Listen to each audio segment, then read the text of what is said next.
Syekh Malik Mahbub Ahmad yang dikenal dengan nama Pak Malik oleh halayak adalah seorang pengusaha permadani muslim asal Pakistan. Ia merupakan orang yang sangat mengagumi sosok Gus Dur, kendati pun sosok guru bangsa itu telah tiada. Namun, kekagumannya tiada pernah luntur. Bahkan kepada keluarga dan orang-orang terdekat Gus Dur, Pak Malik mengikatkan dirinya. Ialah Kiai Haji Nurul Yakin, seorang murid Gus Dur yang sangat Pak Malik hormati. Bahkan bagi Pak Malik, Kiai Haji Nurul Yakin dianggap sebagai saudara kandung. Kisah perkenalannya dimulai di Ciganjur, kala Pak Malik mulai rutin sowan kepada Gus Dur.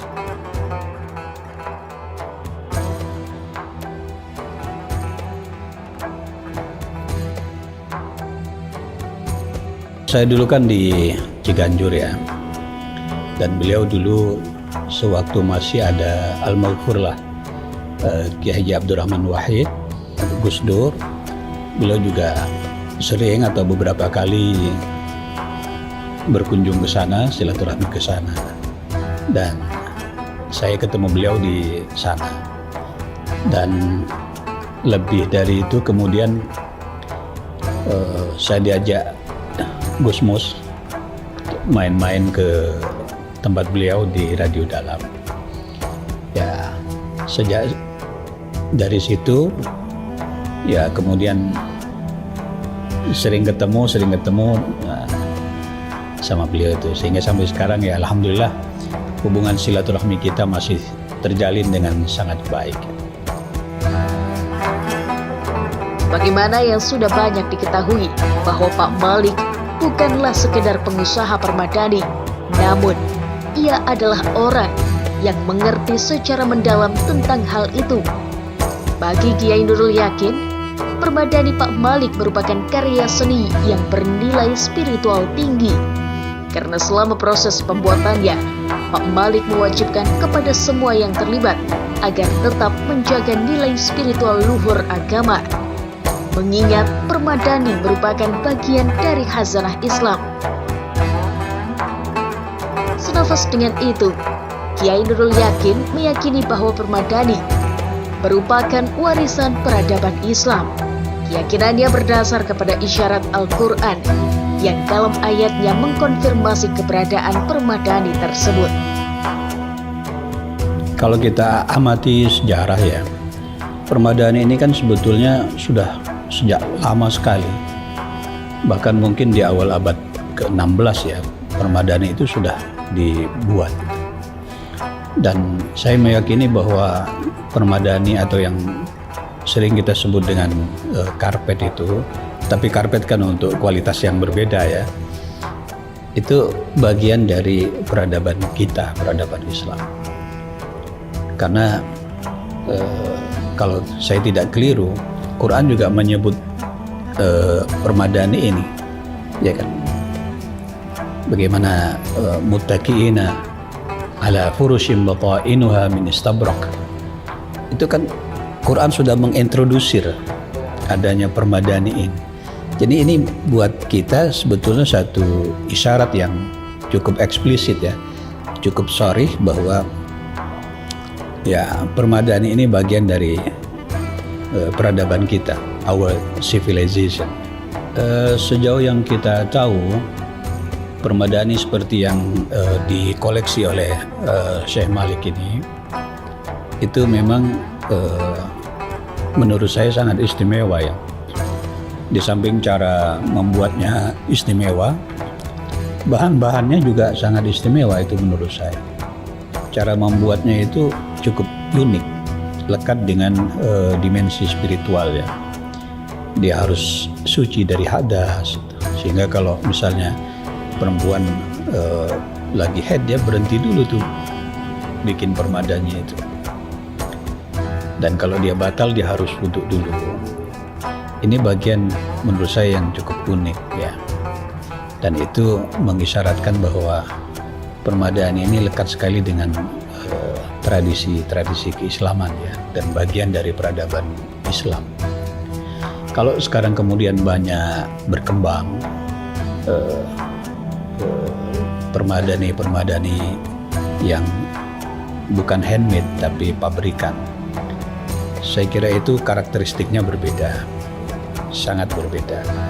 Kalau permadani yang dibuat dengan bahan bulu domba, sutra dan lain-lainnya itu kan selain punya nilai estetika, dia juga punya nilai kesehatan. Iya, bahkan informasi yang saya dapat itu orang yang punya penyakit asma sekalipun itu kalau dia biasa menggunakan permadani yang handmade itu lama-kelamaan dia bisa sembuh, bisa itu dimensi yang lain dari atau keistimewaan yang lain dari permadani itu.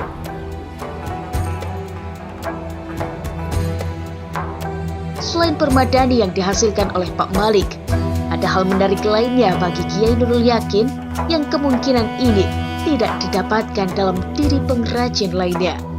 Meskipun secara potensi, semua orang bisa membuat itu.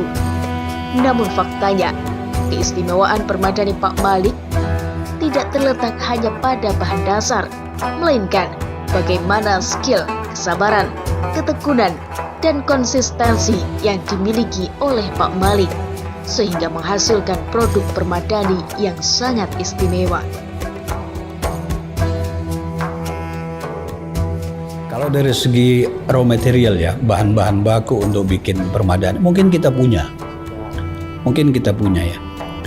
Tapi saya tidak yakin bahwa kita bisa bikin handmade yang seperti itu. Yang pertama itu kan membutuhkan kesabaran yang luar biasa. Untuk bikin satu permadani saja, satu lembar permadani itu butuh waktu bukan cuma bulanan tapi tahunan. Iya kan? Belum lagi kita harus menjaga wudhu kita. Ya, saya tidak mengecilkan semangat atau etos kerja dari saudara-saudara kita sendiri. Tapi kok rasanya saya nggak yakin kalau kita bisa bikin, ya agak pesimis kalau kita mampu bikin yang seperti itu. Karena itu butuh keahlian yang tersendiri, ya kan? Harus sabar dan lain sebagainya. Jadi ya sejauh yang saya tahu, saya kan tidak expert di bidang permadani ini. Kalau yang expert ya saya Malik Mahbub itu.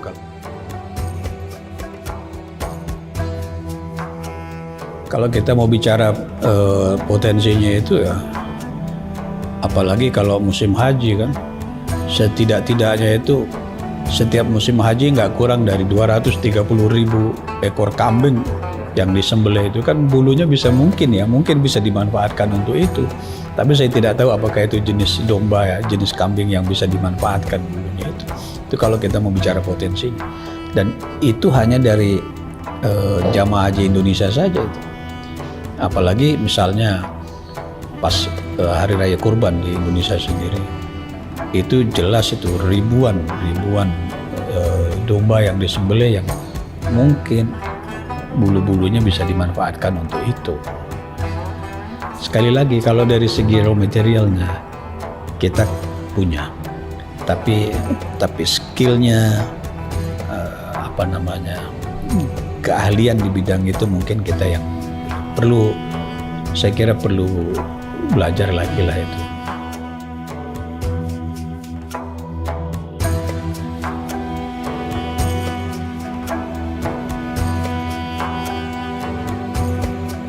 Bagi Kiai Nurul, Pak Malik merupakan sang maestro permadani dengan kepribadian yang sangat menyenangkan. Selain sosok yang mudah menarik, Pak Malik merupakan orang yang sangat dermawan terhadap sesama. Hal itulah yang membuat Kiai Nurul menaruh respek yang sangat tinggi dalam sosok seorang Pak Malik. Keberadaannya sebagai seorang pengusaha tidak lantas melupakan kewajibannya sebagai seorang muslim yang bertanggung jawab atas kesulitan orang lain. Bahkan, kesaksian Kiai Nurul bahwa keuntungan yang didapatkan dari usahanya sebagian besar diberikannya kepada orang yang membutuhkan.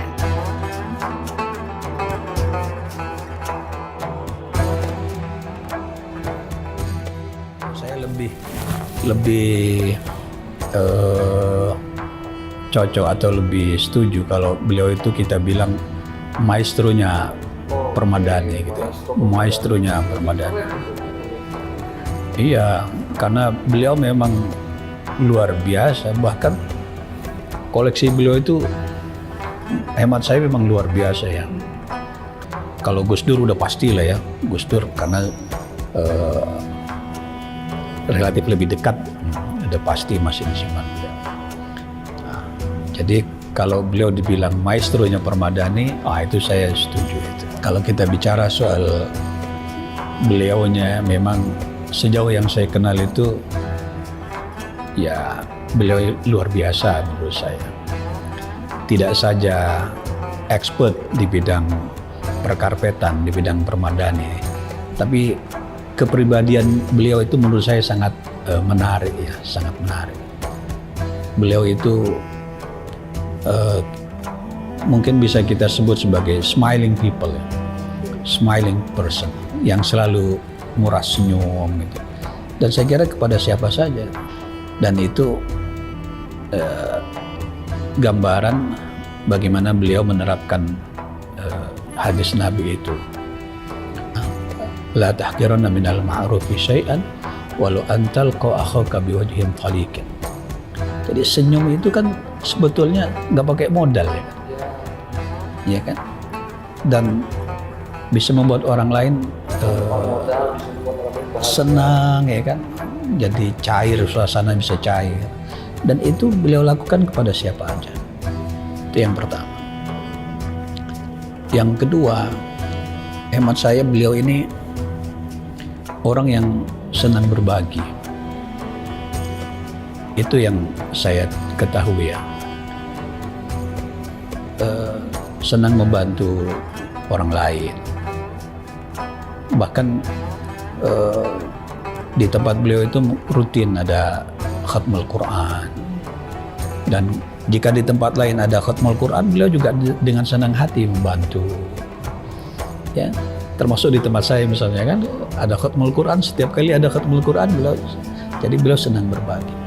Sampai-sampai saya itu berpikir begini, kalau kita belanja di tempatnya beliau itu dan kita memberikan keuntungan sama beliau, itu sesungguhnya kita ikut berpartisipasi dalam kebajikan yang beliau lakukan. Kenapa?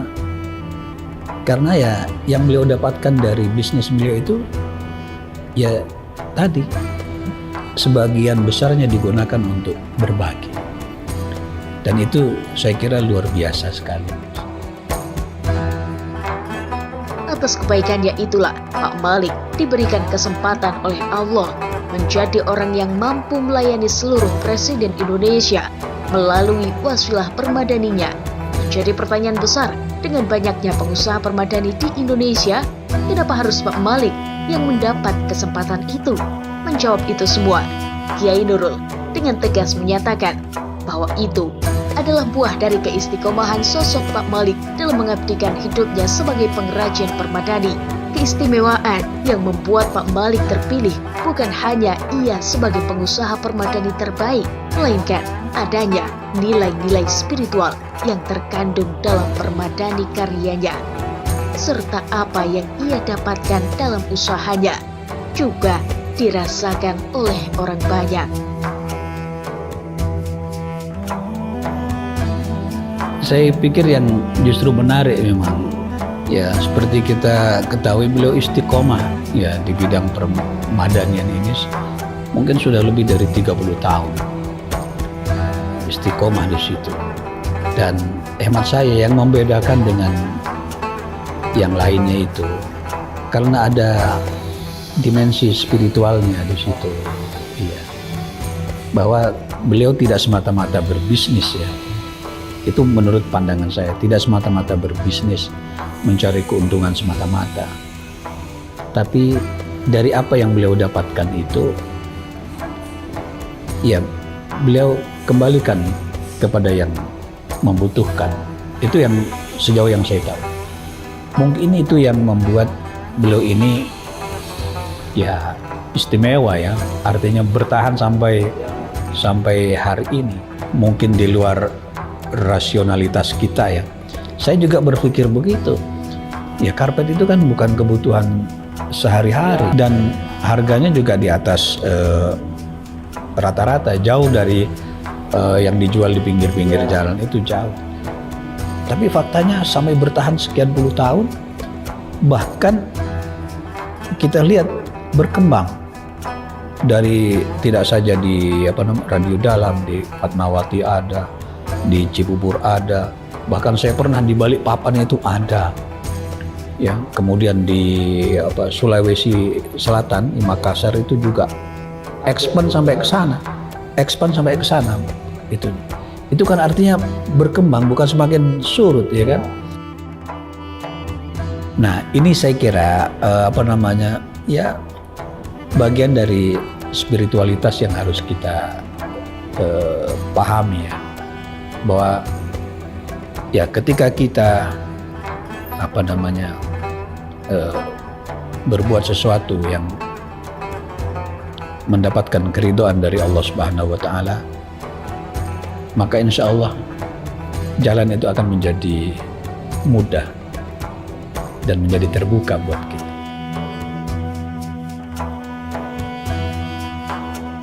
Pernah dalam beberapa kesempatan, Pak Malik memberikan prediksi sesuatu yang akan terjadi di masa depan.